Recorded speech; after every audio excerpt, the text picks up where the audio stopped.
Okay, I see I'm live. So,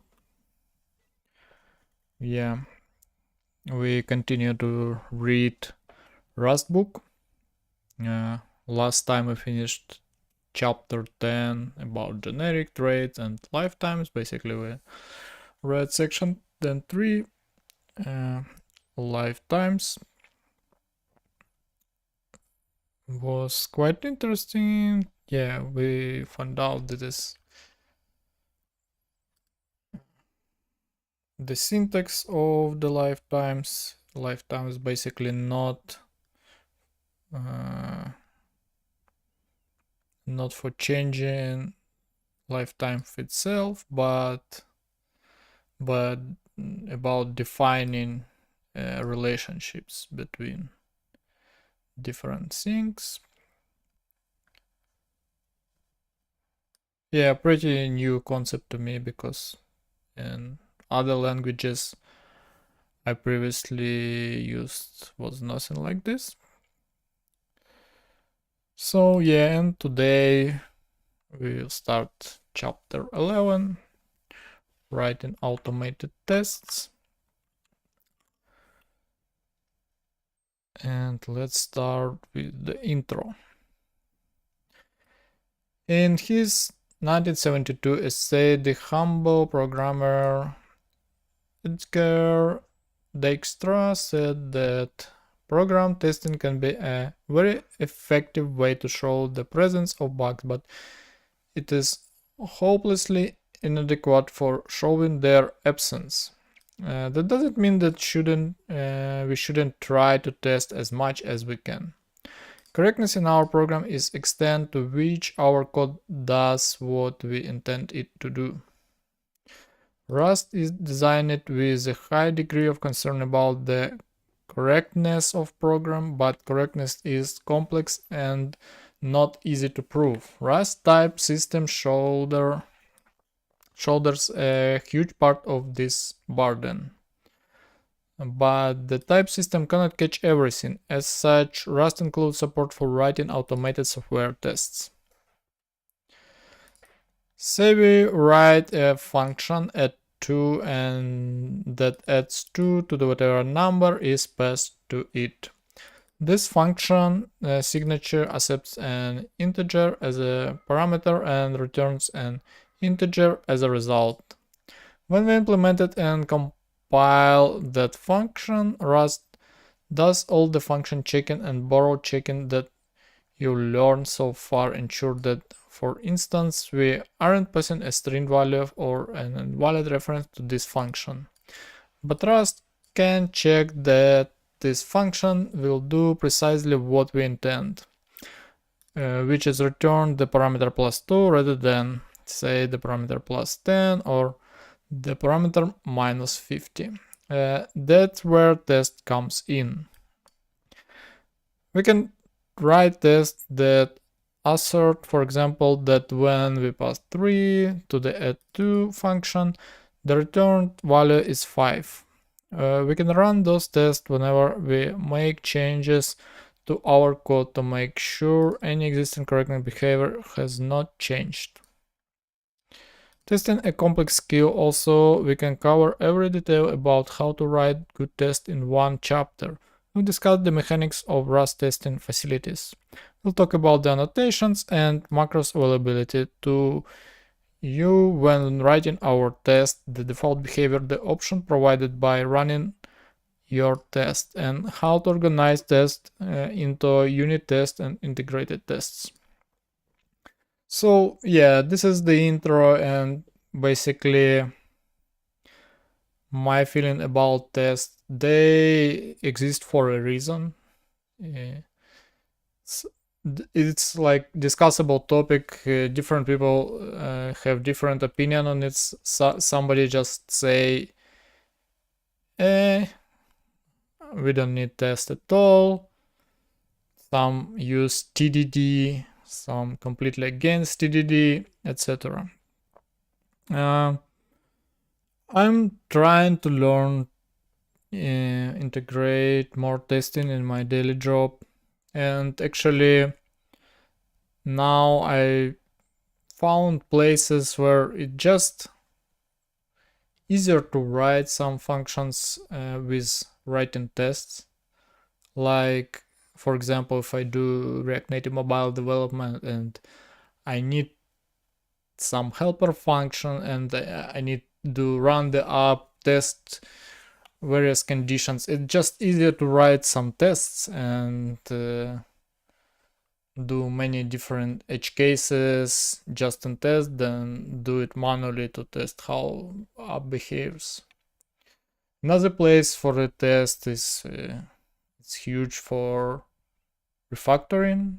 Like if you cover your logic with test, then you want to rewrite some behavior. I mean, you don't want to change it, you want like refactor it's maybe break to smaller pieces or something like this. And it's much more easier if it covered with test and you can see if you break something. Maybe another case when you trying to write tests, you think more, at least for me, like I'm starting to think about test how can edge cases can be. So you think about more situation where your code can be break. So yeah, and definitely it make your code more bulletproof. This is my experience, but yeah, and for some cases I definitely love to write tests and would be love to find out how to write it in the Rust. So let's start with chapter 11.1, section 11.1 of chapter 11. How to write tests. Tests are Rust functions that verify that the non-test code is functioning in the expanded manner. The bodies of test function typically perform those three actions: set up any needed data or state, run the code you want to test, assert the result what you expected. Yeah, basically something typical, not just for Rust. Let's look at the feature Rust provided specifically for writing tests that takes those actions, which include the test attribute, a few macros, and the should panic attribute. The anatomy of a test function. It is simplest. A test in Rust is a function that annotated with the test attribute. Attributes are metadata about pieces of Rust code. One example is the derive attribute we used with struct in chapter 5. Okay, derive.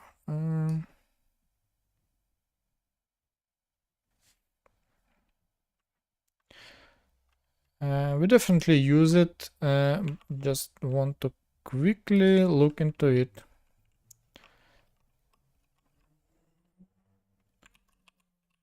Derive. Not here.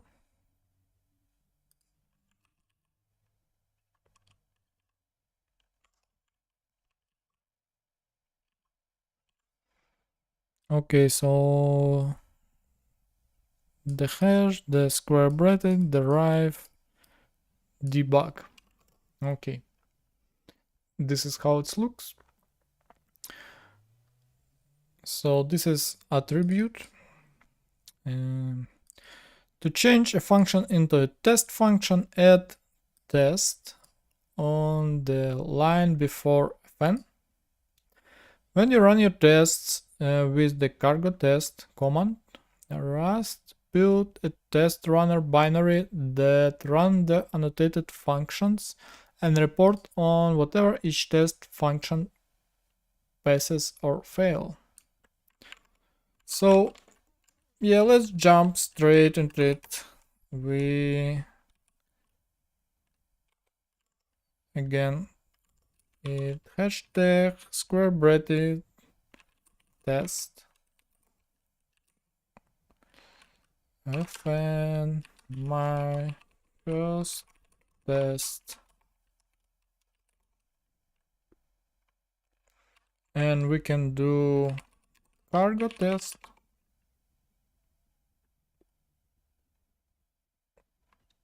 And you see, yeah, we actually ran it, my first test. And if I do like my second test, yeah, you see, it ran first, it ran second. No assert, so no fails. It also doesn't require like any assert. As I can see, it just ran successfully and that's it. This is treat as a success.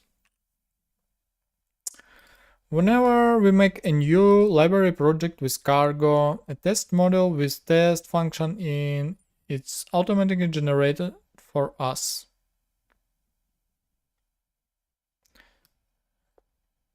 Okay. This model gives you a template for writing your test, so you don't have to look up the exact structure and syntax every time you start a new project. You can add as many additional test functions, as many test models as you want. We explore some aspects of how tests work by experimenting with the template test before we actually test any code. We will write some real-world test that call some code that we've written and assert that its behavior is correct. Let's create a new library project called adder that will add two numbers. Okay, let's do this. So cargo new adder lib, right?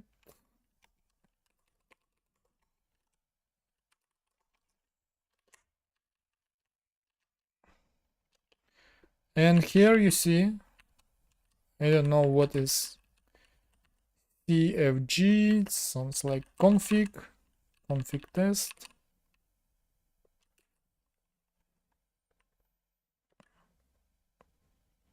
Not much information from the LSP here,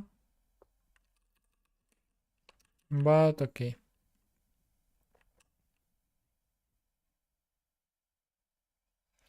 Oh, actually already have a function and already have a test. So cargo test.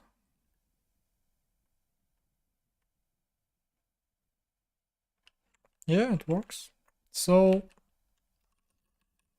let's try to fail. One of the rules, it's like when you write in tests, is to make it fail first, because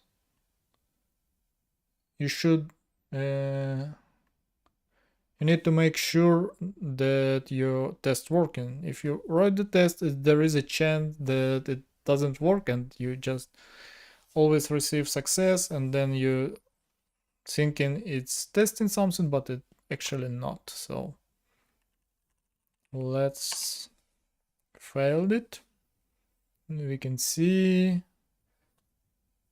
test, it works, panicked at assertion, failed, left equal right, left 3, so our result is 3, but we expect right 4.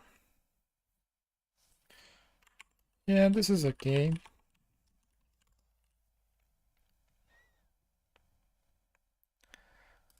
The content of SRC librc file in your header library should look like listing 11.1. Yep. For now, let's ignore the top two lines and focus on the function. Note the test annotation.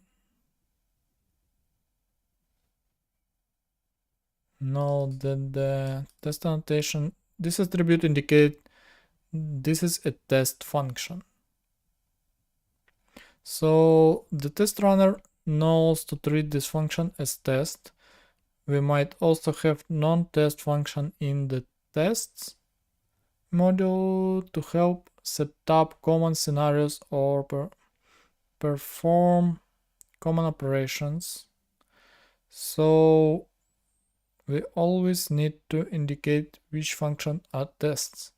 Oh, you see, there is a config test, we have a module tests, and then we specify a test attribute specifically for this function.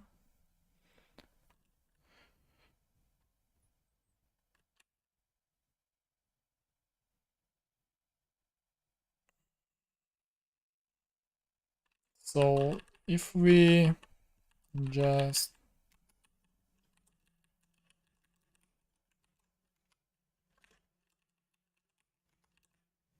it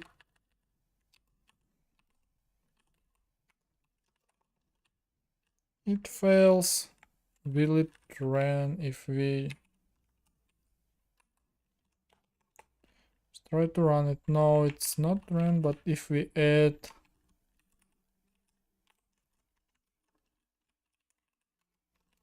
test here, so you see it was also invoked in this case. Okay.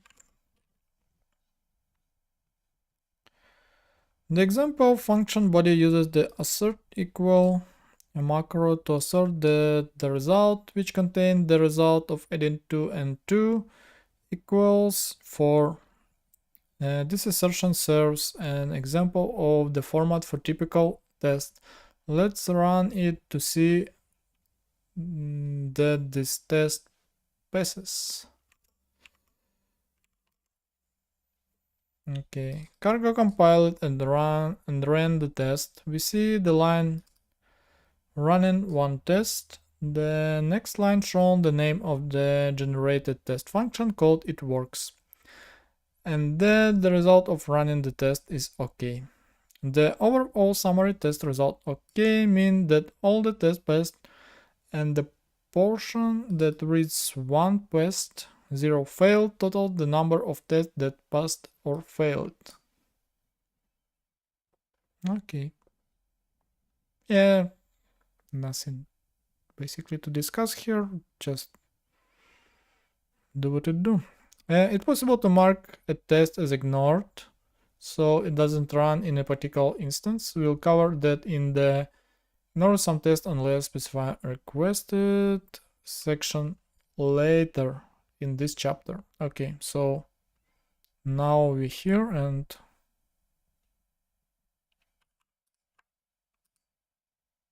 yeah, in the section 2. So we can also pass an argument to the cargo test command to run only tests whose name match a string. This is called filtering, and we'll cover that in the running subset of test by name section. We also haven't filtered the test being run, so the end of the summary shows 0 filtered out. And let me take a look. Running test the result. To pass 0 failed, ignored, measured, filter out. Yeah, 0. Here we have it. The 0 measured statistic is for benchmark test the measure performance. Benchmark tests are, as of this writing, only available in nightly Rust. See the documentation about benchmark tests to learn more. The next part of the test output starting at doc tests other. is for the result of any documentation tests.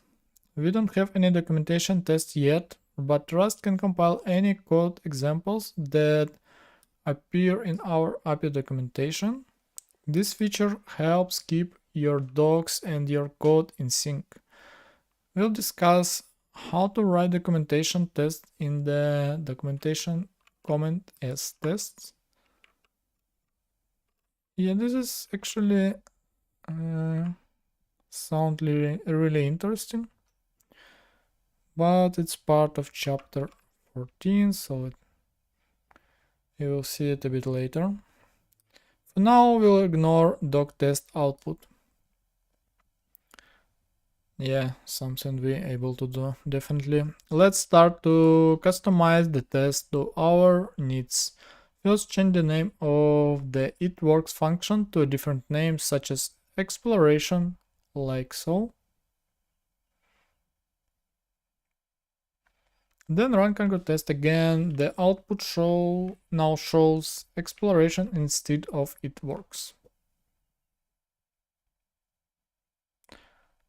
I'm actually would like to try, since we already changed function,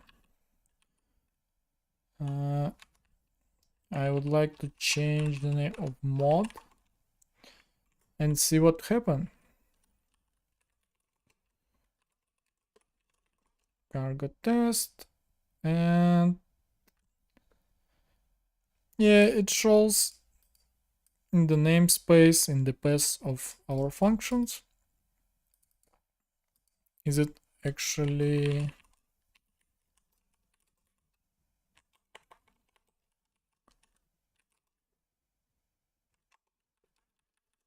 Yeah, just here.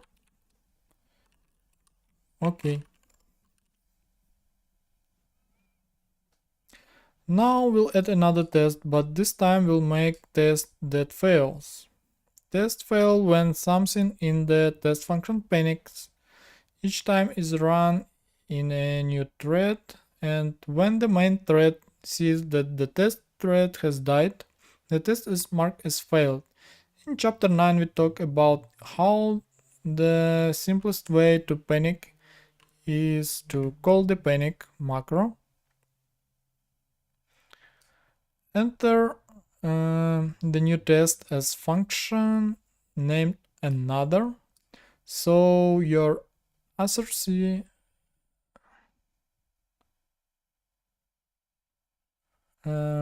src lib file looks like listing 11.3.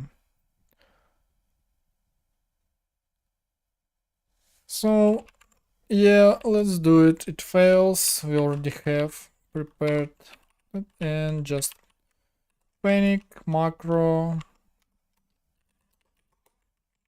and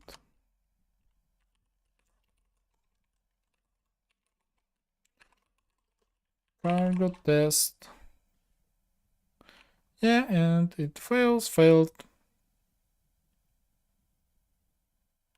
We have our message, this test failed. Basically, yeah.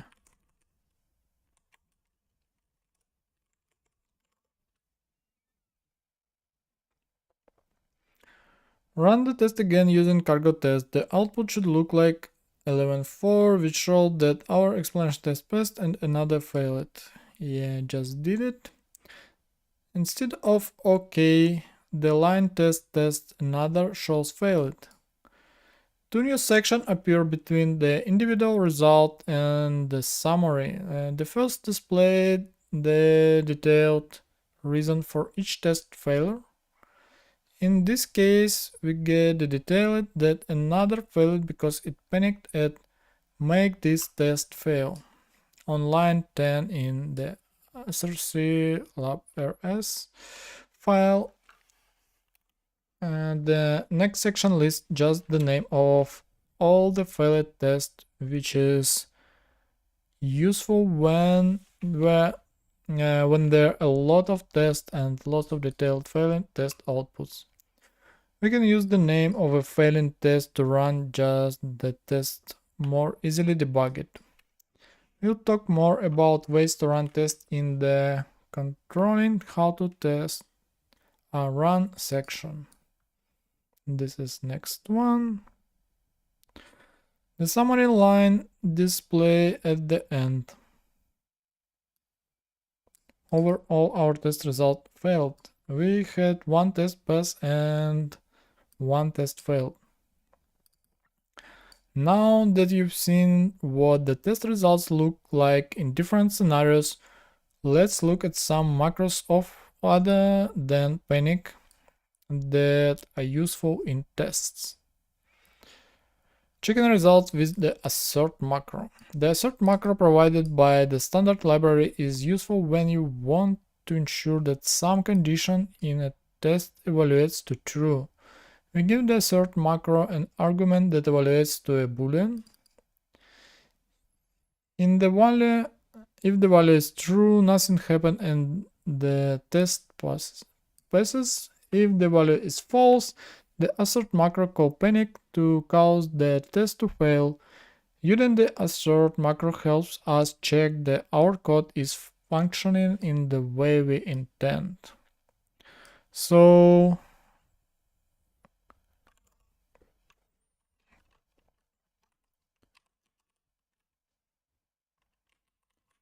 we can do assert fails. In this case, we need semicolon here, and then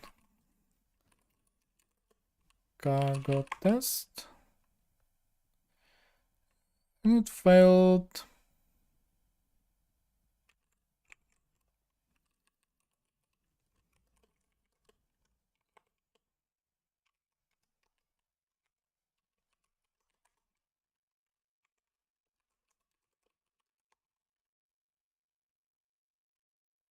Oh yeah, cargo test. And this one is working. This one will fail, I guess. Yeah.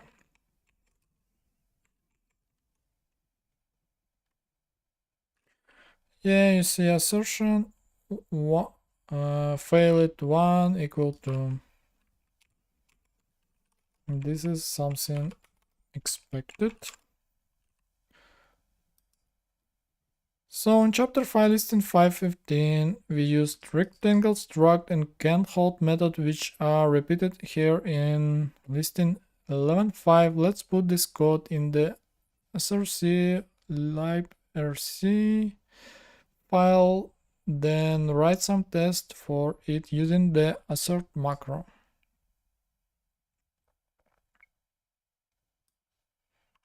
Yeah, let's quickly copy paste it.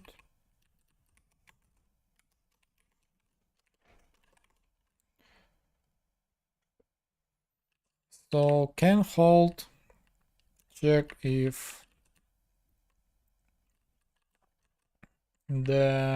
our rectangle width bigger than the one we compared, and also same for it's true for height.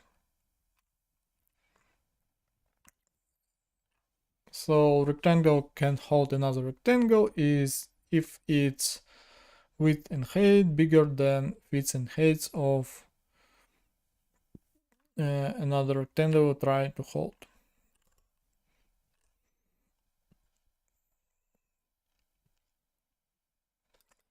The canHold method returned a boolean, which means it's perfect use case for the assert macro. In listing 11 things, we write a test that exercise the canHold method by creating a rectangle instance that has a width of 8 and a height of 7, and asserting that it can hold another rectangle instance that have width and height of 1.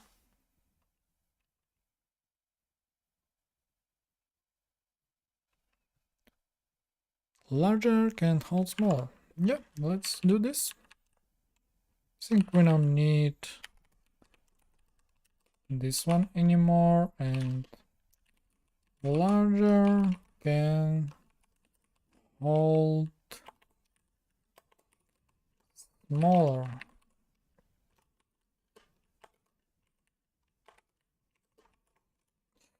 So let larger rectangle, let smaller. Okay, and we can assert larger can hold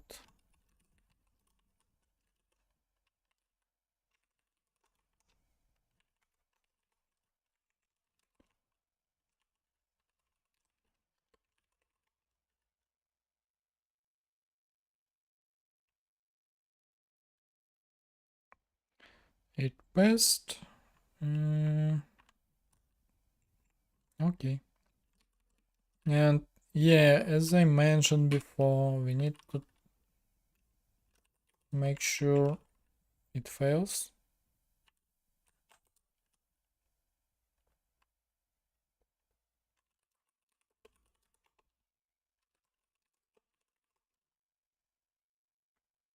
Yeah, it failed. Also, we need to check for if the width is bigger, is the height bigger, if both bigger, things like this.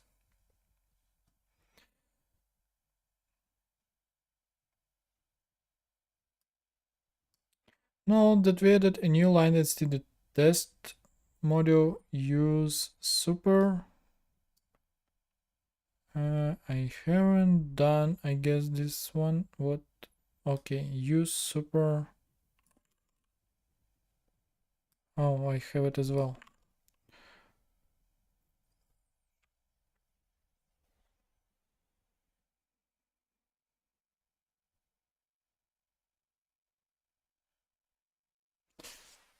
And what does it mean?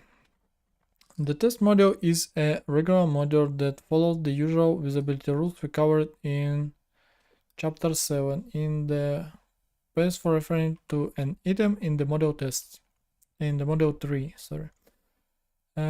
Because the test module is inner module, we need to bring the code under the test in the outer module into the scope of inner module. We use a globe here, so anything we defined in the outer module is available to this test module. We've named our test larger can hold smaller, and we've created the two rectangles instances that we need. And then we call the assert macro and paste in the result of calling the larger can hold smaller. This expression is supposed to return true, so our test should pass. Let's find out.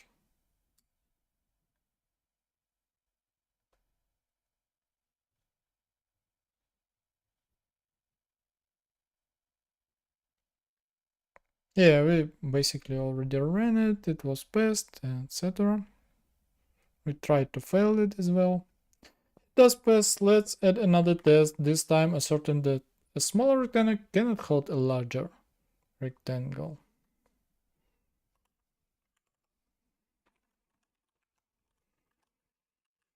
I think I can do copy paste here.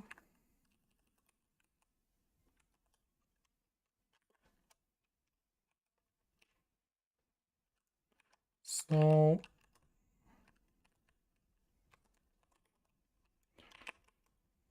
smaller cannot hold larger. And here smaller, larger.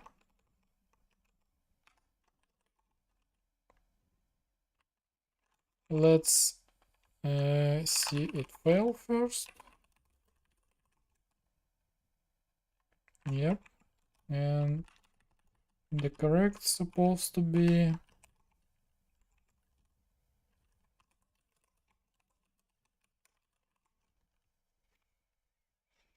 So yeah,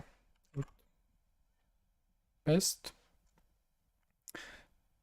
Because the correct result of can hold function in this case is false, we need to negate that result before we pass it to the assert macro. As a result, our test will pass if can hold returns false. Yeah, we already did it. To test that pass, now let's see what happened to our test result when we introduce a bug in our code. We'll change the implementation of the canHold method by replacing the greater than sign with a less sign when it compares the widths.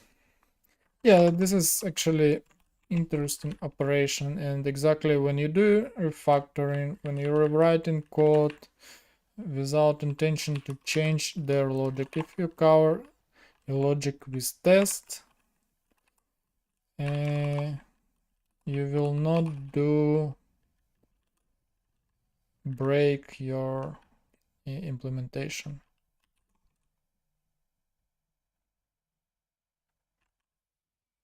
So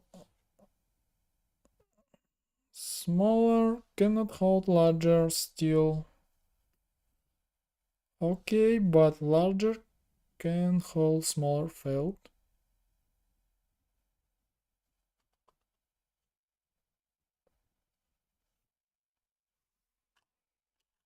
Why? Let's quickly check.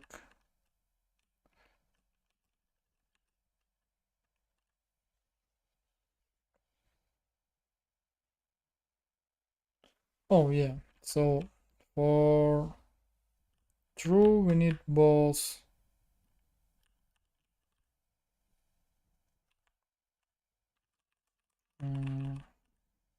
both sides should be true, but in this case one is false, and both will be false.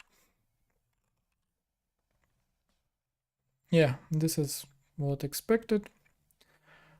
Our test code debug. Because larger width is 8 and smaller width is 5, the comparison of the widths in can hold now return false. 8 is not less than 5. Exactly. Testing equality with the assert eq and assert and e macros. A common way to verify function is to test for equality between the result of the code under the test and the value you expect the code to return. You could do this using the assert macro and passing it an expression using equal operator. However, this is such a common test that the standard library provides a pair of macros assert eq and assert ne to perform the test more conveniently. And those macros compare two arguments for equality or inequality respectively. They also print the true values if the assertion failed, which make it easier to see why the test failed. Conversely, the assert macro only indicates that it got a false value for the equal expression, without printing the values that led to the false value. Write a function named add2 that add2 to its parameter. Then we test this function using assert eq macro.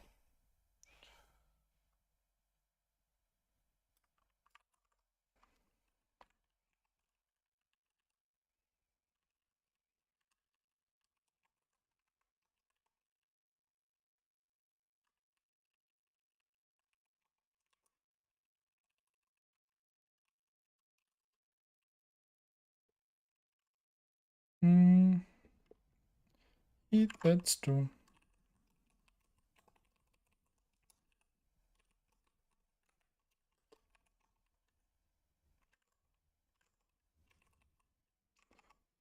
So assert equal for add 2.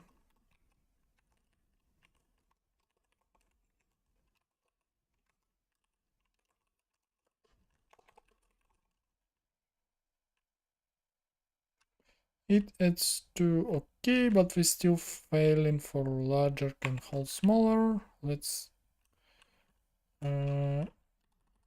revert our wrong implementation for can hold.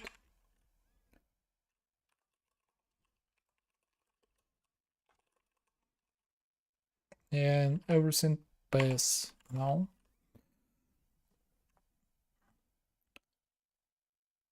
Let's check that it passes. We already did it. We pass 4 as an argument to assert equal, which is equal to the result of calling at 2.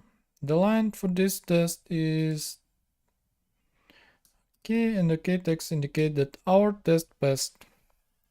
Let's introduce a bug into our code to see that assert equal look like when it fails. Change the implementation of add2 function to instead add3. Yeah, basically this is technique where I talked about before. So we need to make sure our test works so we can rely on it. So we do mistakes in our implementation to test our tests. And it works correctly.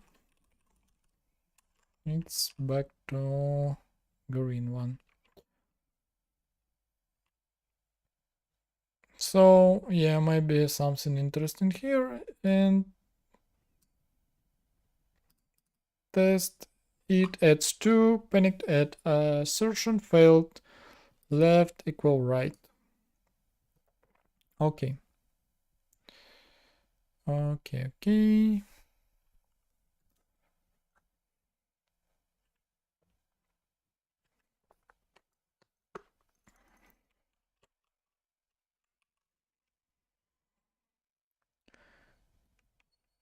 Yeah, quickly check if anything in the chat. Our test called the bug. The it adds 2 test failed, and the message tells us that the assertion that fails was assertion failed left equal right, and what the left and right values are. This message helped us to understand debugging. The left argument was 4, but the right argument where we had add 2 with 2 param was 5. You can imagine that this would be especially helpful when we have a lot of tests going on. Okay, note that in some languages and test frameworks, the parameters to equality assertion functions are called expected and actual, and the order of in which we specify the arguments matters. However, in Rust, they called left and right, and the order in which we pass the values we expect and the value the code produces doesn't matter. We could write the assertion in this test as assert equal at in different direction, which would result in same value message that display. The assert ne macro will pass if the two values we give it are not equal, and fail if they're equal. Yeah, let's quickly try it actually. So basically can just copy paste it adds 2 not I don't know, something like this. And just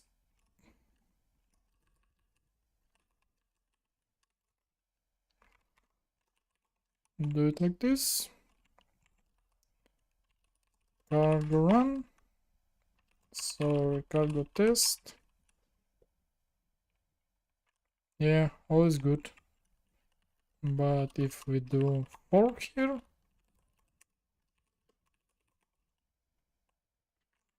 it failed. Left not equal right. Assertion failed.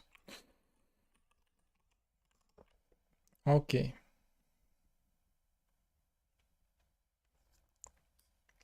So macro will pass if the two values we give it are not equal and fail if they're equal.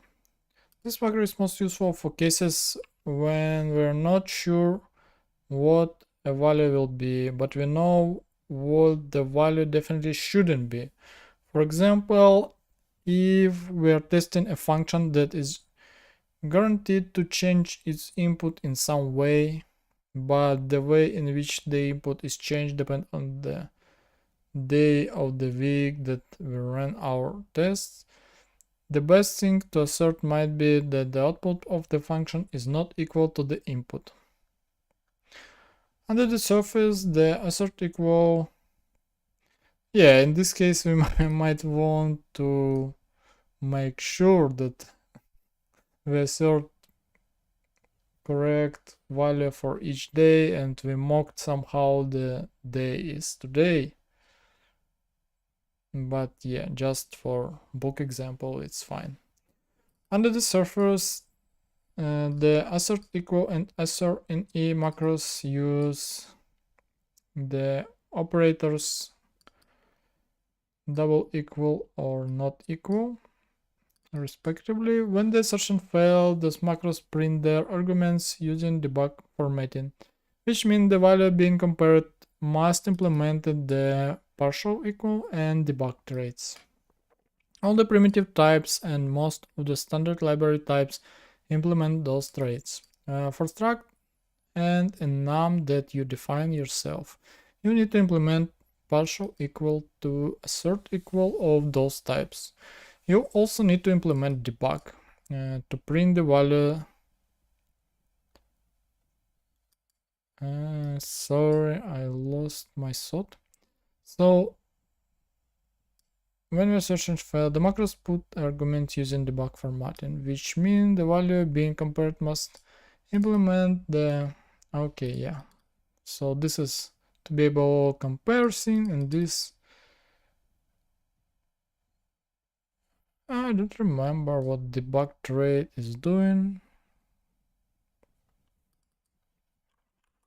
Let's quickly Google it. Debug trait Rust.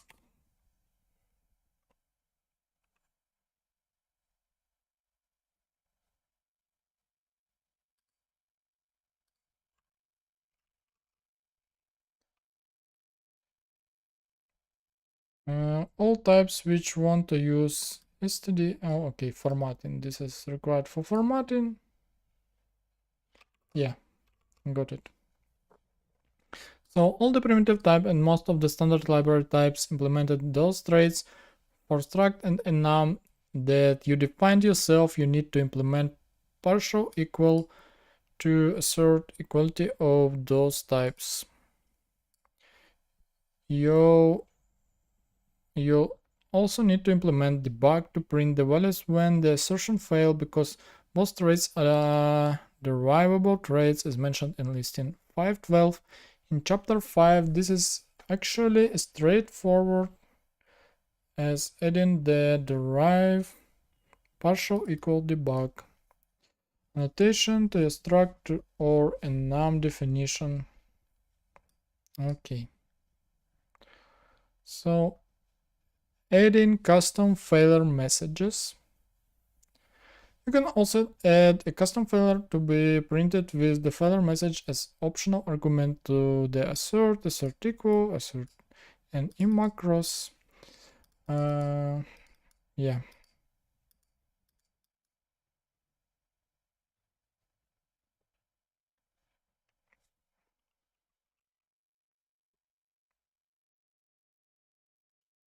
Um, let's try to left, right.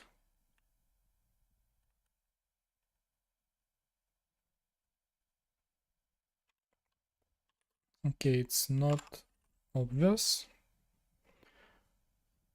where to do it, so let's quickly read forward. So any arguments specified after the required arguments are passed along the format macro.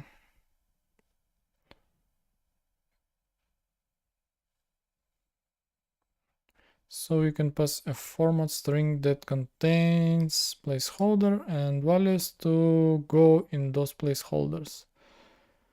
Custom messages are useful for documenting what an assertion means when a test fails.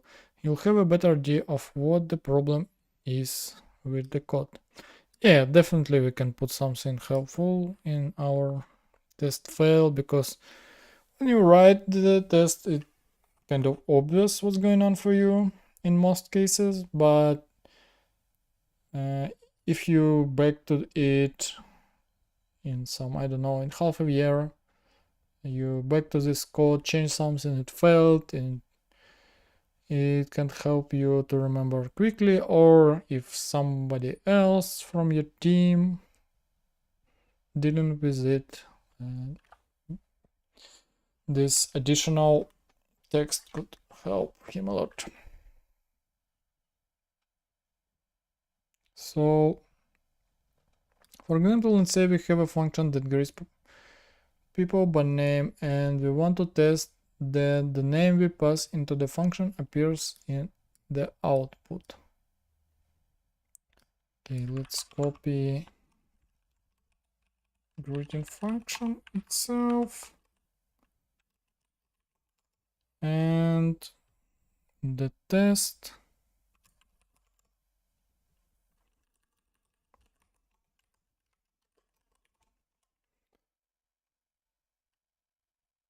So result contains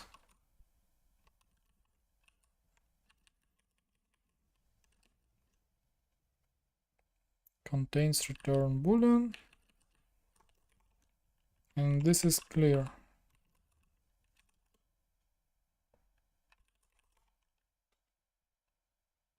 And everything passed. The requirements for this program haven't been agreed upon yet, and we are pretty sure that hello text at the beginning of the greeting will change. We decided we don't want to have to update the test when the requirement change, so instead of checking for exact equality to the value returned from the greeting function, we'll just assert that the output contains the text of the output parameter. Now let's introduce a bug into this code by changing greeting to exclude name to see what the default test failure look like. Sorry.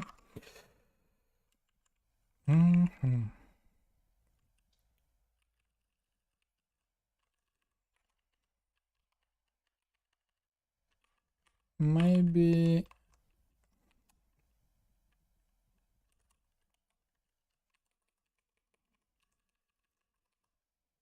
let's do it like this.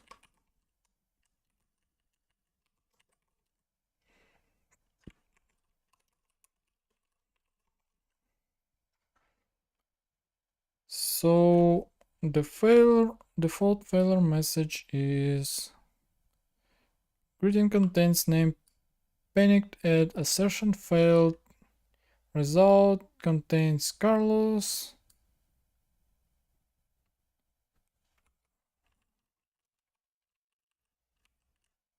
Okay, that's basically it.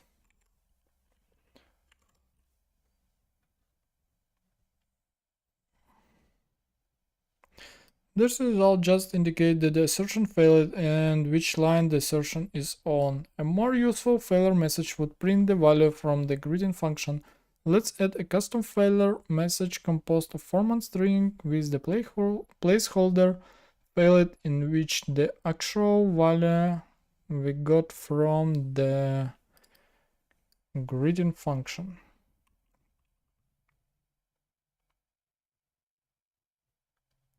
So,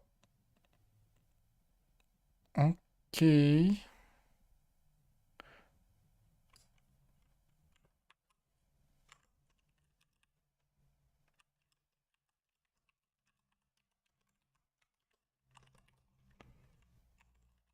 Now let's run test.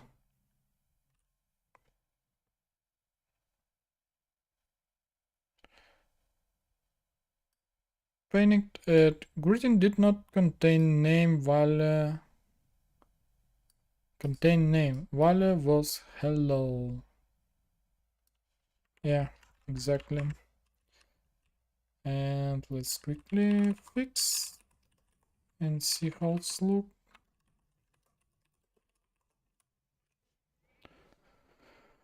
All is fine. Okay. Now when we run the test, we'll get more informative error. Basically, yeah. We can see the value we actually got in the test output, which would help us debug what happened instead of what we were expecting to happen. Okay. Checking for panics with should panic.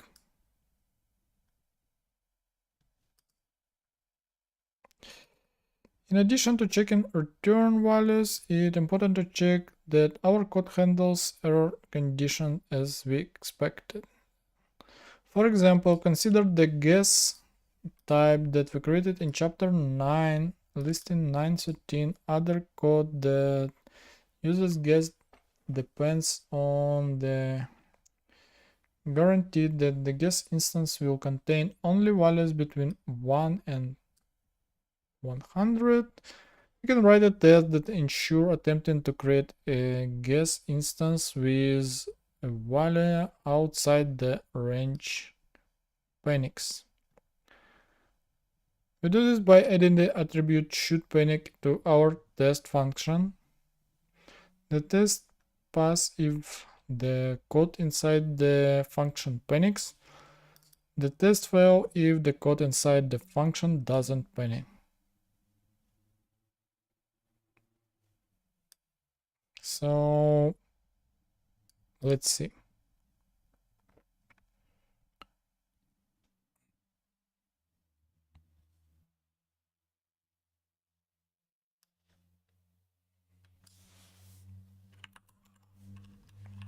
And now let's just copy paste everything here.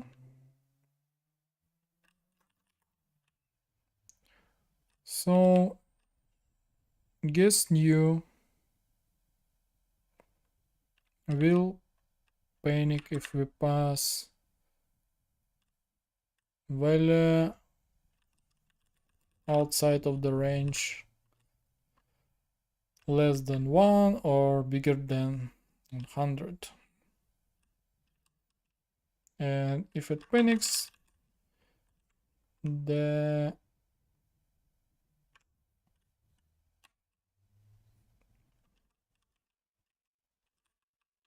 this attribute will work, should panic, and it should pass. So let's do cargo test.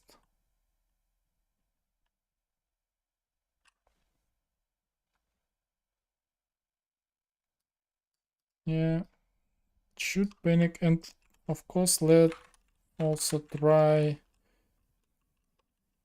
the value which in range and see how it will work. And you see should panic failed, and this is what we want to have. Let's quickly try. Yeah,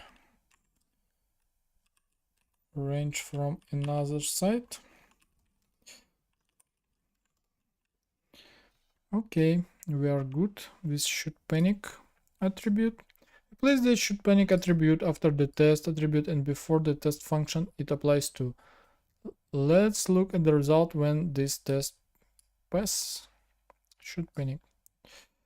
Looks good. Now let's introduce bug in our code to be removing the condition that the new function will panic if the value is greater than 100. Yeah, I did it on the test code itself, not on the implementation side. But yeah, generally we should do it like this.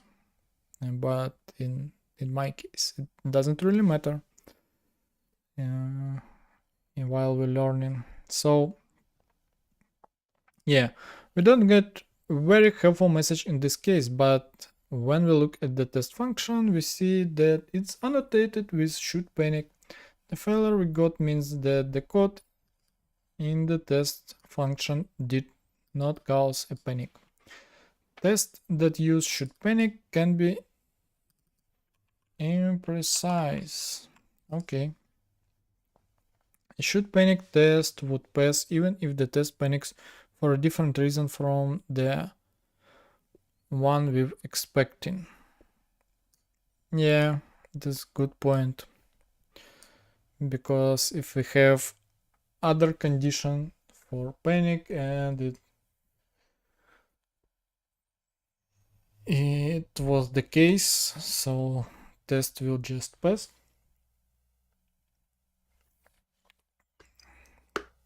Because of wrong condition. So yeah.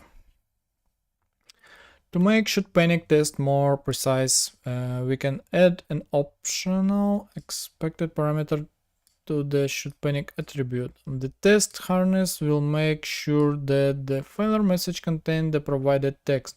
For example, consider the modified code for guess in listen 11.9,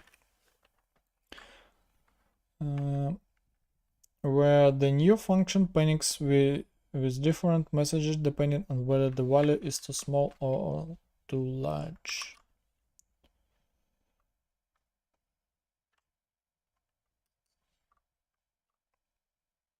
Okay.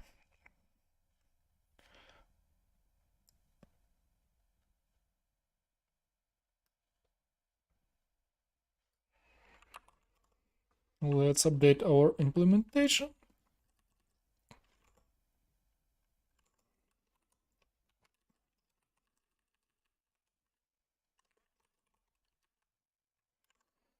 And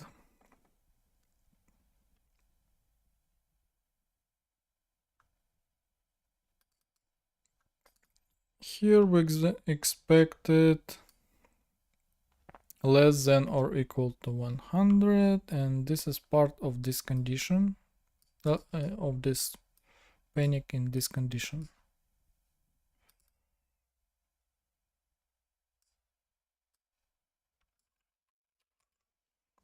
And let's do it.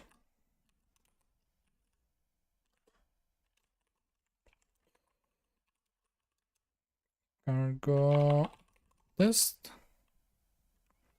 And we are good, but what will happen if we do minus for different panic message?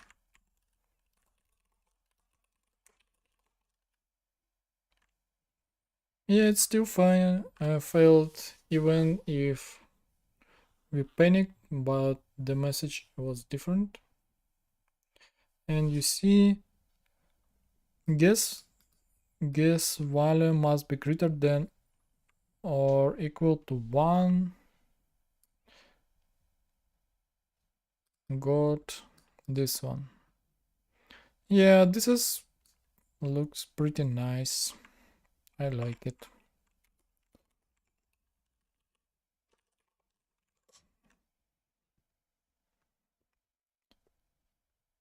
So this test will pass because the value we put in the should panic attribute expected parameter is a substring of the message that, yeah, and it's actually substring. We don't have a full string of this panic.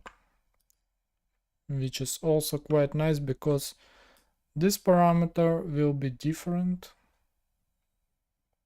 depending on the value, so we cannot compare it because we just don't know. Like in this particular case we knew because we put our value here, but yeah, just substring is a good solution as far as I can see.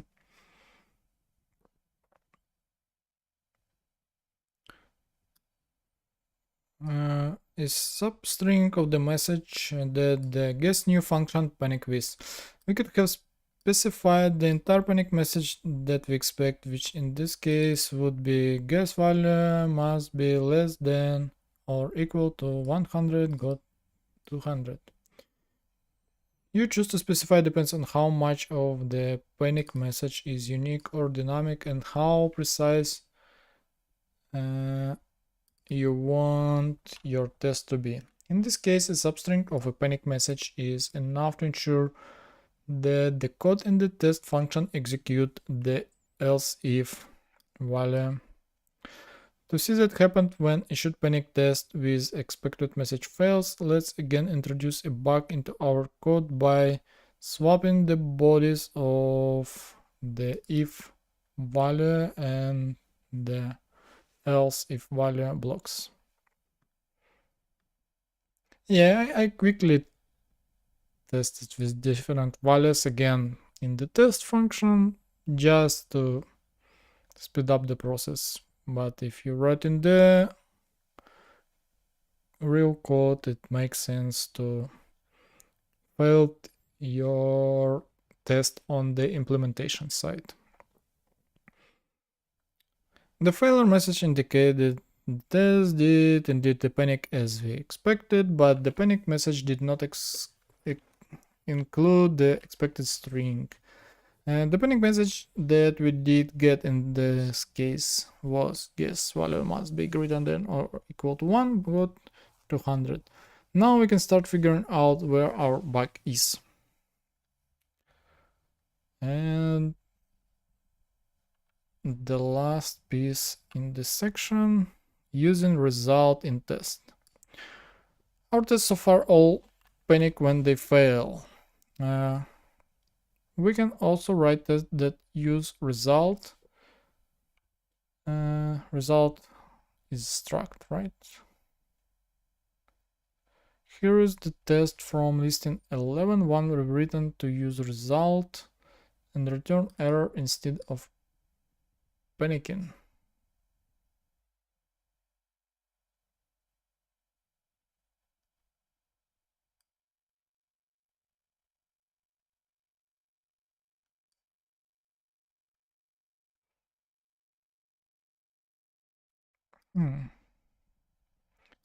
So if 2 plus 2 equal 4,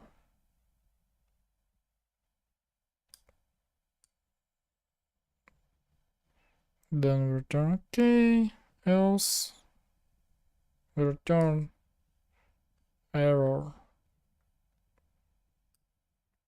Okay, I think I get it, so let's try.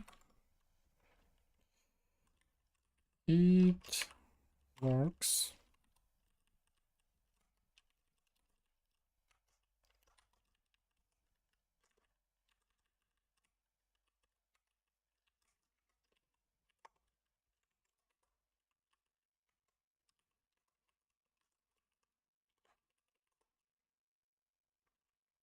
So this is works, but if we will fail it, let's see what kind of error we will get. It works, failed. Error 2 plus 2 does not equal 4. So getting the message from the string we put to the error. So this is the value of error struct. Okay. Yeah, this is clear. The it works function now has the result unit type or the string return type in the body of the function rather than calling the assert equal macro will return OK when the test pass, and error with a string inside when the test fail. Writing test so the return result enables you to use the question mark operator in the body of test, which can be a convenient way to write tests that should fail if any operation within them return an error variant. Okay, makes sense, yeah. The question mark operator was like pretty piece of Rust, so yeah. You can use should panic annotation on tests that use result to assert that an operation returns an error variant. Don't use the question mark operator on the result volume. Instead, use assert is error. Okay.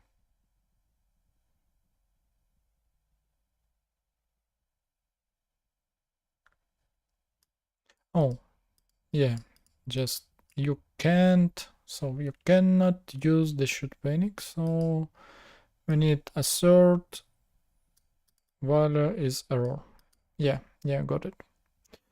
Now that you know several ways to write tests, let's look at what is happening when we run our test and explore the different option we can use with cargo test.